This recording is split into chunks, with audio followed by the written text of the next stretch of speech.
Episode की शुरुआत में हम शाहफूफ को देखते हैं जो अपनी विंग स्केल का यूज करके सबको हिप्नोटाइज करने की कोशिश कर रहा होता है और नीचे कुछ नए लोग होते हैं जो अभी भी पहुंचे होते हैं। वो आपस में ही चपार चपार कर रहे होते हैं। कोई बोलता है कि आखिरकार यहाँ पे चल क्या रहा है, हम आगे क्यों नहीं बढ़ रहे हैं। तभी कोई बोलता है कि आवाज मत करो, बातें करना बंद करो, तुम ये सब कैसी बातें कर रहे हो। हमारे पीछे के जो सोल्जर्स थे वो सब एक के बाद एक गिर रहे हैं। ऐसा लग रहा है कि जैसे वो पपेट्स थे और उनका धागा टूट गया हो और वो नीचे गिर के पड़े हुए हैं। आखिरकार यहाँ पे हो क्या रहा है। तभी भीड़ में से एक और बंदा बोलता है कि हमें बार बार वार्निंग दी जा रही थी लेकिन अभी ऐसी कोई भी वार्निंग हमें नहीं मिल रही और साथ में पैलेस के अंदर से बहुत सारी अजीबोगरीब आवाजें आ रही हैं जो कि बहुत ही ज्यादा अजीब है। पता नहीं आखिरकार यहाँ पे क्या चल रहा है। इसके बाद इन सब लोगों के ऊपर शाहफूफ का विंग स्केल आके गिरता है, यानी कि ये भी बहुत जल्दी भी हिप्नोटाइज होने वाले हैं। इसके बाद हम शाहफूफ को देखते हैं जो अपना विंग स्केल चारों तरफ स्प्रेड कर रहा होता है और ये सोचता है कि मैंने अपने 7 हिस्से में से 6 हिस्से किंग को दे दिया है, जिसकी वजह से अब मैं बहुत ज्यादा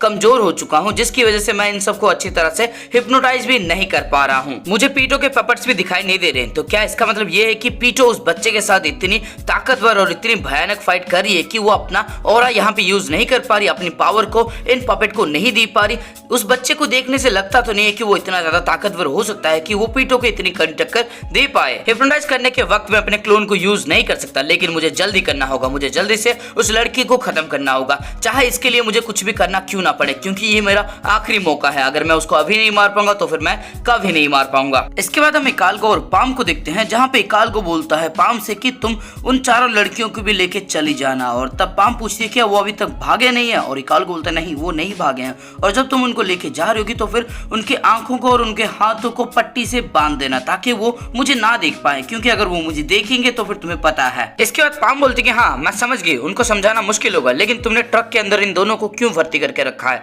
और तब हम देखते हैं वेल्फिन और ब्लस्टर जो दोनों के दोनों ट्रक के अंदर होते हैं। इसके बाद इकालगो ट्रक के अंदर जाता है। इसके बाद इकालगो वेल्फिन से बोलता है कि तुम्हें रॉयल गार्ड या फिर किंग को जाके बताना होगा कि ये लड़की यहाँ पे वेयर हाउस पे है और हम उनसे बातचीत करके ये मैटर सॉल्व करना चाहते हैं, और जैसे ही ये बातें तुम किंग को बता दोगे उसके बाद हम तुम्हें छोड़ देंगे। और इसके बाद वेल्फिन बोलता है कि ये एक जाल है और मुझे ये बातें भी किंग को बतानी होगी, वरना उनको ऐसा लगेगा कि जैसे मैं कोई चाल चल रहा हूँ और ये मेरे ऊपर शक करेंगे। और तब इकालगो बोलता है कि बिल्कुल सही। इसके बाद वेल्फिन सोचता है कि लेकिन मेरी बातों से किंग को गुस्सा आ सकता है, मैं अपनी कवर खुद तो नहीं खोदने वाला। और इसके बाद ये खड़ा हो जाता है और बोलता है कि ठीक है मैं कोशिश करूंगा। और तब इकालगो पूछता है क्या तुम ड्राइव कर सकते हो, और वेल्फिन बोलता है कि तेरे से अच्छा चला लेता हूँ बे। इसके बाद वेल्फिन ट्रक से बाहर आता है और पाम सोच रही होती है कि इसका मिशन बहुत ज्यादा जरूरी है हमारे लिए, मुझे शाहफूफ को हटा के इसके ऊपर नजर रखनी होगी और ये विंग ब्लो यूज करने वाली होती है। लेकिन तभी इकालगो इसको इशारे से मना करता है। इसके बाद इकालगो बोलता है वेल्फिन जैसे ये सब खत्म हो जाएगा उसके बाद तुम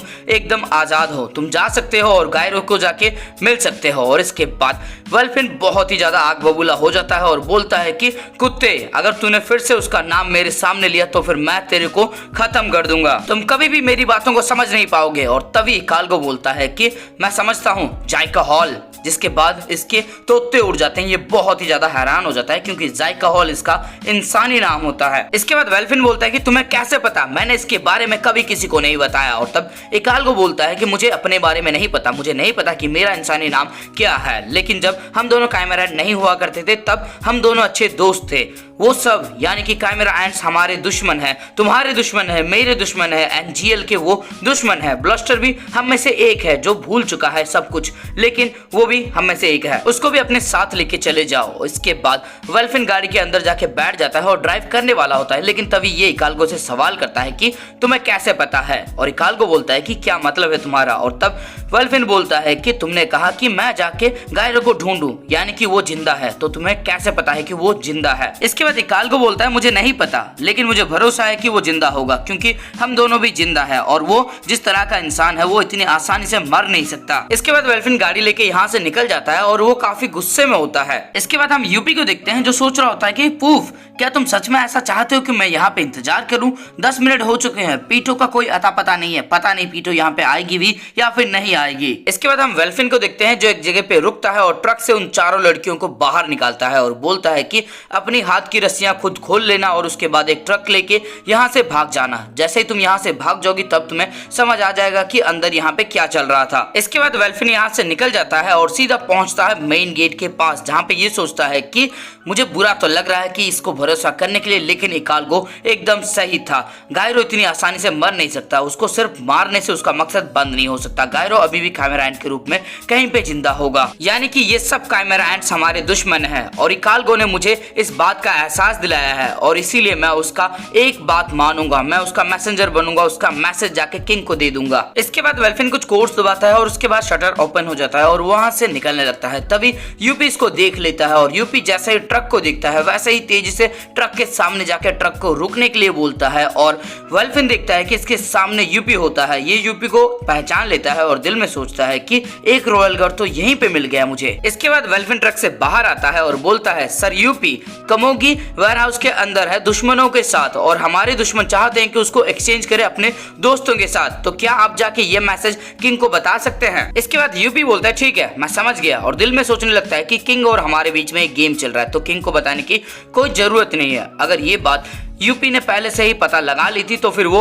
मुझसे ज्यादा स्मार्ट है। इसके बाद यूपी बोलता है, ठीक है अब तुम जा सकते हो। आगे यूपी खुद उड़ने लगता है और सोचता है कि जैसे ही पूफ आ जाएगा वैसे ही मैं उसको ये सब बता दूंगा और मुझे नहीं पता कि ये पीटो आखिरकार कहाँ मर गई और इस बेचारे को सच में नहीं पता होता कि पीटो मर चुकी है। इसके बाद हम वेल्फिन को देखते हैं जो घूर घूर के यूपी को देख रहा होता है और सोचता है कि ये हमारे दुश्मन है, ये काइमेरा एंट्स हमारे दुश्मन है, ये एनजीएल के दुश्मन है, ये गायरो के दुश्मन है। इसके बाद वेल्फिन बोलता है, सर यूपी, और इसके बाद यूपी पीछे मुड़ के पूछता है कि क्या बात है और इसके बाद वेल्फिन बोलता है, क्या आपको आपकी पिछली जिंदगी के बारे में कुछ पता है, क्या कोई मेमोरी है जो आपकी पिछली जिंदगी की हो जब आप काइमेरा एंट नहीं हुआ करते थे। और तब यूपी बोलता है कि ये तुम कैसी बातें कर रहे हो, मेरे पास ऐसी कोई भी मेमोरी नहीं है, मैं यूपी हूँ, यूपी द रॉयल गार्ड हूँ मैं। इस तरह के बेकार क्वेश्चन पूछना बंद कर दो। और इसके बाद ये आगे बढ़ने लगता है, लेकिन वेल्फिन फिर से बोलता है, सर यूपी, और ये पीछे मुड़ के बोलता है कि ज्यादा मत बनो, बकवास बंद करो। और तब ये देखता है कि वेल्फिन ने अपना मिसाइल मैन एक्टिवेट करके रखा होता है और वेल्फिन बोलता है कि अगर आप मेरे ऊपर अटैक करेंगे तो फिर मैं भी पीछे नहीं हटने वाला, मेरे कुछ सवाल है उनका जवाब दो। इसके बाद यूपी बहुत ज्यादा गुस्से में आ जाता है और बोलता है कि बदतमीज ज्यादा उड़ा मत। और तभी हम देखते हैं यूपी के नाक से खून निकलने लगता है। इसके बाद हम किंग को देखते हैं जिसके दिमाग के अंदर अभी भी गेम हो रहा होता है। ये सोचता है कि कुछ तो यहाँ से गायब है और इसके बाद ये आगे बढ़ते हुए इसके सामने जो पत्थर होते हैं उसको अपनी पूंछ की मदद से थोड़ा सा साइड करता है ताकि इसको कुछ मिल सके उस पत्थरों के नीचे से। किंग जब एक पत्थर को साइड करता है तब उसको एक गोटी दिखती है जो कि गूंगी गेम की होती है और उसके बाद किंग को थोड़ा बहुत याद आने लगता है गूंगी गेम के बारे में, जहाँ पे इसको याद आता है कि ये किसी के साथ गेम खेल रहा था और ये एक भी बार गेम जीता नहीं होता, ये बार बार सिर्फ हार रहा होता है। आगे ये देखता है कि इसको सिर्फ उसकी हाथों का आकृति दिख रहा होता है लेकिन उसका चेहरा नहीं दिख रहा होता, यानी कि ये कमोगी को अभी भी याद नहीं कर पाता, लेकिन इसको इतना याद है कि कोई गेम ये खेल रहा था। इसके बाद किंग के दिमाग के अंदर दर्द होने लगता है और उसके भी नाक से खून निकलने लगता है।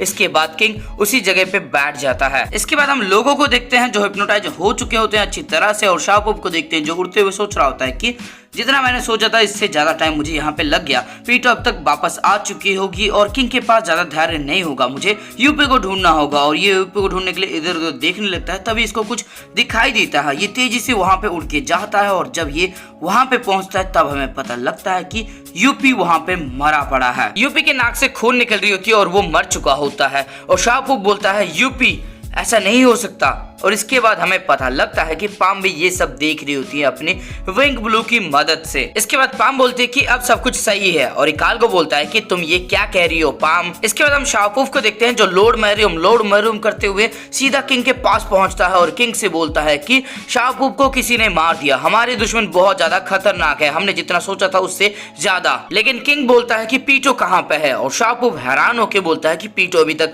वापस नहीं आई और किंग बोलता है कि ठीक है अब हमें शुरू करना चाहिए अपना गेम। इसके बाद शाहपू बोलता है, लॉर्ड मैरुम अभी सिचुएशन बहुत ज्यादा बदल चुकी है, ये बहुत ज्यादा खतरनाक हो सकता है, हमें गेम को बंद करना होगा। इसके बाद किंग बोलता है, गेम को बंद करना होगा मतलब मैं जीत गया, अब तुम मुझे सब कुछ बताओगे। जो कुछ भी तुम्हें पता है तुम्हें सब कुछ बताना होगा। इतना सुनने के बाद शाहपुफ बहुत ही ज्यादा हैरान परेशान हो जाता है। इसके बाद हम बीजेप के रूम के अंदर देखते हैं जहाँ पे इकालगो बोलता है पाम ये तुम क्या बोल रही हो, और तब पाम बताती है कि जैसा किलुआ ने बताया था ये लड़की किंग के लिए बहुत ज्यादा खास है, लेकिन रॉयल गार्ड के लिए ऐसा नहीं है।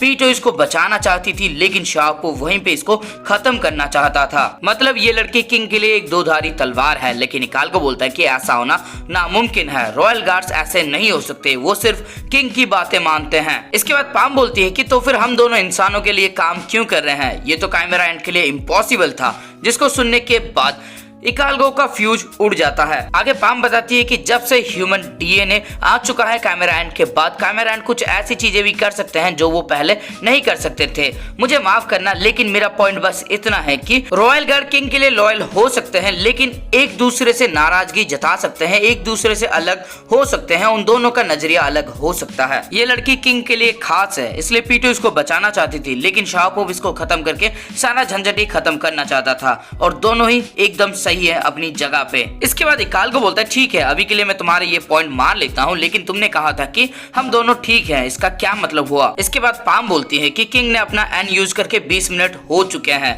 हम दोनों में से कोई भी मरा नहीं है और ना ही किंग ने हम दोनों में से किसी को पकड़ा है। और इकालगो बोलता है कि मैं समझा नहीं क्या चल रहा है यहाँ पे। इसके बाद पाम बोलती है कि जब किंग ने अपना एन यूज किया था तब ये लड़की मेरे साथ थी, और अगर किंग को पता लग चुका होता तो फिर वो मेरे पीछे आता, लेकिन ऐसा हुआ नहीं। इस लड़की को मैंने अपने बालों में छुपा के रखा था, शायद इसलिए किंग को इसके बारे में पता नहीं चला। तुम इतना समझे? और इकालगो बोलता है कि हाँ अब तक तो मैं समझा और मैं कोई आर्गुमेंट यहाँ तक नहीं करना चाहता, सब कुछ लॉजिकल लग रहा है, लेकिन तुम्हारा पॉइंट क्या है यहाँ पे। इसके बाद पाम बोलती है कि अगर मैं इस लड़की को अच्छी तरह से लपेट लेती हूँ तो फिर किंग इसको अपने की मदद से ढूंढ नहीं पाएगा। और इकालगो बोलता है क्या तुम ये कहना चाहती हो कि हम इसको एक्सचेंज ना करें और नकल और मिलियन को मरने दे। और पाम बोलता है कि नहीं हम एक्सचेंज करेंगे, लेकिन उसके लिए हमें थोड़ा सा समय की जरूरत है और इसलिए हमें इस लड़की को छुपा के रखना होगा किंग से। इसके बाद इकालगो बोलता है कि हमें कितनी देर तक इसको छुपाना होगा, और पाम बोलती है कि जब तक किंग मर नहीं जाता। जिसको सुनने के बाद इकालगो सोचता है कि ये लड़की बोल क्या रही है। इसके बाद इकालगो बोलता है जब तक किंग नहीं मरेगा ऑब्वियसली किंग कभी ना कभी तो मरेगा, लेकिन अगर हमें पता होता कि वो कब मरेगा तो फिर हमारे सामने ये प्रॉब्लम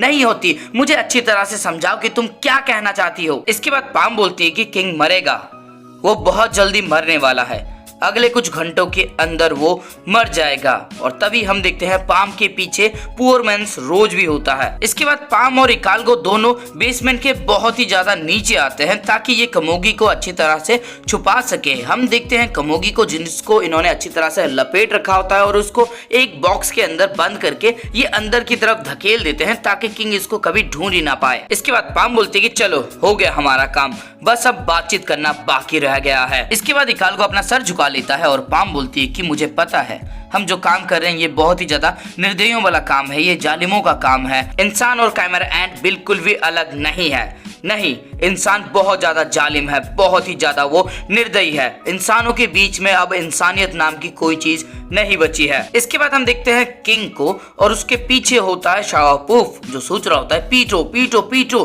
कहाँ पे हो पीटो, तुम जल्दी आ जाओ पीटो यहाँ पे। लेकिन तभी शाहपुफ अपना नाक पकड़ लेता है और जब ये अपने हाथों को देखता है तो ये बहुत ज्यादा हैरान हो जाता है। इसकी आंखों में बहुत ज्यादा डर होता है क्योंकि इसके हाथों में होता है इसका खून जो इसके नाक से निकल रहा होता है और इसके चेहरे से पता लगता है कि इसको अपनी मौत दिख चुकी है। और दोस्तों इसी के साथ ये वाला एपिसोड हो जाता है खत्म। तो दोस्तों इस वीडियो के अंदर आपको कुछ भी अच्छा लगा है, फिर मजा आया तो इस वीडियो को लाइक कर देना। कमेंट करके मुझे बताओ कि हेवेंस अरेना के अंदर टोटल कितने फ्लोर्स थे। और दोस्तों हमारे यहाँ पे अभी भी बारिश नहीं रुक रही, ऐसा लग रहा है कि 4-5 साल तक आज ही बरस लेगा। मतलब बारिश इतनी ज्यादा तेज हो रही कि क्या बताऊं। और अभी तक जैसा वेदर फोरकास्ट है उससे पता लगता है कि शायद अगले 1 हफ्ते या फिर 2 हफ्ते तक ऐसा ही बारिश चलने वाला है। तो इसका हम कुछ कर नहीं सकते, जिसकी वजह से वीडियो में थोड़ी सी देरी हो सकती है। बारिश ने मेरा मोटिवेशन लेवल पूरी तरह से चकनाचूर कर दिया है, लेकिन तुम चाहो तो उसको बढ़ा सकते हो इस वीडियो को शेयर करके अपने दोस्तों के साथ या फिर किसी एनिमे लवर के साथ। और दोस्तों अगर चैनल पे नए हो तो फिर चैनल को सब्सक्राइब करके बेल का आइकन ऑल पे सेट कर देना, क्योंकि सबकी घंटी बज रही है, अपनी भी